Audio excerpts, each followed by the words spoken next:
ఇదివరకు అక్రమ సంబంధాల గొడవలన్నీ ఎక్కడో చాటుమాటున జరుగుతుండే. ఇప్పుడు బహిరంగంగా జరిగిపోతున్నాయి. టీవీల్లోనే అక్రమ సంబంధాలోళ్ళని పిలిచి కూర్చోబెట్టి ఇంటర్వ్యూలు చేస్తా గొప్పగా ప్రొజెక్ట్ చేస్తున్న ఇదనుకుంటా ఇప్పుడు చాలా క్యాజువల్‌గా సరదాగా నడిచిపోతుంది. దాన్ని గొప్పగా చిత్రీకరించుకోవడం లేపోతే ఆహ్, ఎవరైతే తమకు నచ్చని వాళ్ళని తిట్టిపోయడం ఇట్లాంటివి జరుగుతున్నాయి. ఈ ఇంపాక్టే అనుకుంటా చివరికి అక్రమ సంబంధం పెట్టుకున్నోళ్ళు కూడా రెచ్చిపోయి తప్పుడు పనులు చేస్తున్నారు. తెలంగాణలో ఇవాళ నాంపల్లి మండలం కేతపల్లి దగ్గర నగేష్ యాదవ్ అనేవాడితో సుజాత అనే అమ్మాయి అక్రమ సంబంధం పెట్టుకుంది. ఈ నగేష్‌కి ఆల్రెడీ పెళ్ళయింది. పెళ్ళయింది తెలిసింది కూడా వివాహేతర సంబంధం పెట్టుకుంది. ఇప్పుడు నగేషునును సుజాత గొడవ పడ్డారు.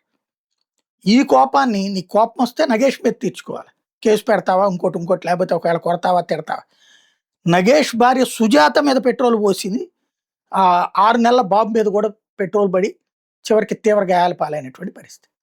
అమ్మాయి చనిపోయినటువంటి పరిస్థితి. ఎలా చూడాలి వీటిని?